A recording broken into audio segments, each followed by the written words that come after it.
After the Mad Squad, led by Ingrid and including the formidable members Rem, Jekan, Ragna, and Auden, finished dealing with the Hawk unit in the vast tall grass field, two powerful figures appeared. They were clad in dazzling armor, each gleaming under the sun with an almost blinding light. Their presence alone commanded attention, a natural aura of authority radiating from every movement they made. Red and black capes billowed in the wind, each fold and ripple accentuating the intensity of the moment. A tense atmosphere instantly settled over the field, thick enough to feel, as if the air itself were holding its breath in anticipation. The wind swept through the tall grasses, bending them almost in unison, making waves of green that seemed alive, as though even nature itself sensed the impending clash. A tense silence enveloped the area, broken only by the faint rustle of the grass and the distant cries of birds startled by the presence of two immense forces converging. Every observer felt it, the feeling that at any moment a storm of skill, power, and will might erupt. A moment of stillness arrived, heavy and solemn. It was as if the world itself had paused in reverence for what was about to unfold. An aura began to flow gently around the two figures. It was subtle, almost imperceptible at first, but as it grew, the air seemed to thrum with raw energy. The man in the red cape charged forward, his steps light but purposeful, each one striking the ground with controlled force. His movements were precise, almost poetic, yet each carried lethal intent. As he struck at the man in the black cape, the latter parried with perfection, his movements flowing with the ease of years of disciplined training. The clash sent ripples of air outward, and the sound of metal striking metal echoed through the field. Ingrid, observing from a distance, noted the intensity of the duel. The main forces of both sides are clashing, he murmured, his voice calm yet tinged with analytical focus. Jackson, standing beside him, squinted toward the combatants and commented. Looks like they are fighting at a sub-night level. That kind of technique. It's refined, deadly, but not quite the pinnacle. Ingrid took a deep breath, letting his gaze follow every strike, every movement. A clash between sub-ranks, he thought. It's fascinating to watch, but the timing isn't right. I can't afford to be distracted. Victory on the battlefield comes first. If Kreis's plan unfolded as expected, Marcus's battalion would soon arrive at cross guard, shifting the balance decisively. And true to Ingrid's prediction, Commander Marcus arrived with his forces at cross guard. His presence commanded attention and immediately influenced the morale of his troops. Meanwhile, at the Espen command camp, panic and discord erupted like wildfire. Officers shouted in frustration, their faces red with both anger and fear. The Espen bastards have occupied the cross guard courtyard. We cannot allow the city to bear the shame of being sacked. One barked, his voice strained with urgency. Hurry. Send at least part of the night order. Aspen's strategist, Abmayer, remained calm, his tone measured. The city has standing troops. It would be wiser to focus on the main battle rather than scatter our forces prematurely. The officers, however, were not satisfied. They gritted their teeth in anger, their voices rising as they shouted at Abmayer. They called him a stupid commoner, mocking his station, demanding to know what he knew and insisting he had no right to interfere.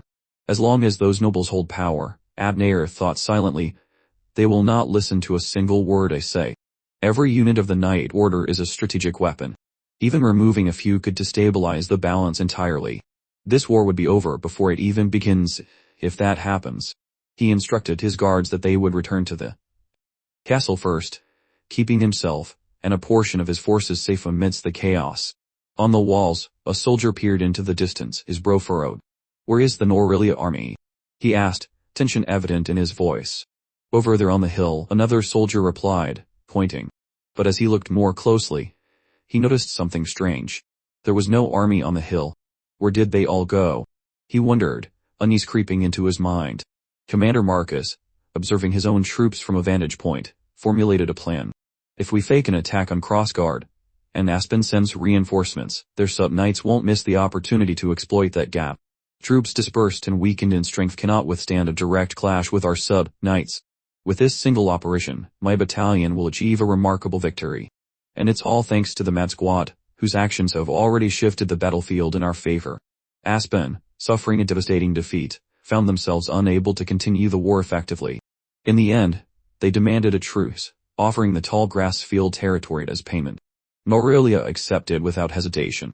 Thus, the spring arrived in full bloom, the verdant fields and gentle sunlight signaling the end of a long, exhausting war with Aspen. 10 days after returning to border guard, most soldiers were off duty, resting except for those assigned to watch posts. Yet, Ingrid could not afford such luxury. There were too many battles to review, too many techniques to revisit, and too many strategies to analyze. His mind was a whirl of past experiences, current observations, and future possibilities. While training, a low-ranking soldier named Pol approached hesitantly. "Could you teach me a move?" he asked, his voice filled with a mix of hope and apprehension. His voice was tentative and cautious. Ingrid was taken aback. Pol was one of the few soldiers who had been trained non-stop, a familiar face, earnest and dedicated.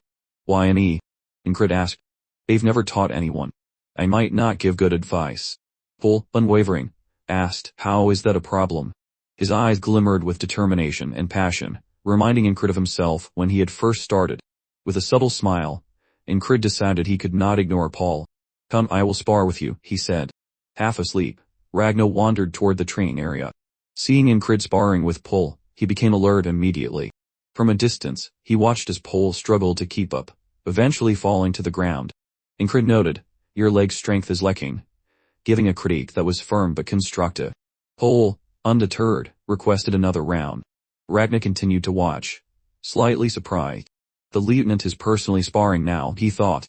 Then he reminded himself that since Ingrid learned from a great teacher, he will teach just fine. Yet he noticed something. Ingrid himself had forgotten the basics of swordsmanship, a detail that Ragnar filed away for later. "I will remind him," he thought. Ingrid adjusted his stance, resuming the sparring session. Memories of his instructor's words surfaced. To improve one's skill, one must first recognize where they truly stand. Ingrid realized he had spent too long looking upward at those stronger than him, neglecting the view below, where clarity could be found. He began to see clearly where he stood now, and what he still lacked. His focus on technique had blinded him to the fundamentals. He changed his sparring style. Ragnar noticed it immediately. "That's the textbook stance I taught him," he thought, a hint of surprise crossing his face that Ingrid had self-corrected so swiftly. Seeing Ingrid, his face lit up with a rare expression of approval. "Even he," Ragnar began, but Rem interrupted. "Even he what?" Calling out to Auden, Rem said, "I think something's gotten into Ragnar's head. He's muttering to himself." Auden laughed. "Possession doesn't happen that easily. He's just praying to God." Auden asked Ragnar, "So, what did God say in return?" Ragnar ignored him. "God said, get lost," Rem mocked. Did God really tell him to get lost? Ingrid noticed the two madmen bickering again, calling each other barbarian and tugging at collars. Auden tried to defuse the situation while secretly enjoying the spectacle. Addressing Ram and Ragnar as brothers, he said, "Please refrain from foolish violence." Yet he did not truly stop them. Ingrid scoffed. "Here they go again." At that moment, Jackson appeared. "There are a lot of eyes on you," he said. Startled, Ingrid wondered when Jackson had arrived. "They're always such noisy bastards," he muttered. Hearing this, Jackson asked, "Are you sure your sense training is working?" Ingrid, confused, asked, "What do you mean?" Jackson continued, "The eyes aren't on those idiots. They're on the lieutenant." Ingrid noticed soldiers whispering among themselves. "Lucky Paul. Maybe we should ask to spar too." One said, "It's a waste of time resting like this. If we keep training, maybe someday we might become like Lieutenant Ingrid." Commander Marcus observed silently. From a mere squad leader to the mad lieutenant, Ingrid's growth has become a symbol of change among the soldiers, turning him into an idol, he thought. Climbing the stage stairs, he reflected. Now Ingrid is a hero acknowledged by everyone. Addressing the gathered soldiers and nobles, Marcus said, "We are here to grant rewards for achievements in this battle. Whose contribution was the greatest? If you cannot answer, your head is not even fit to hang a helmet on." The nobles murmured criticism. Such vulgar speech from a man of one of the 5 noble houses. No less, they muttered. Marcus ignored them, knowing the soldiers felt differently. Then he announced, "The one who led the battle to victory, step forward." He nearly said, "Mad," but corrected himself. Independent Lieutenant Ingrid, step forward. As Ingrid climbed the stairs to the stage, he thought of the same platform he had once stood on when he destroyed the fog of massacre spell. But unlike back then, there were no jeers, only a silence full of focus, respect, and admiration. Commander Marcus spoke. "I thought carefully about what could satisfy a soldier who has achieved so much. Presenting this chest, a reward showing my utmost sincerity and respect." As the commander opened the chest, Ingrid's eyes widened.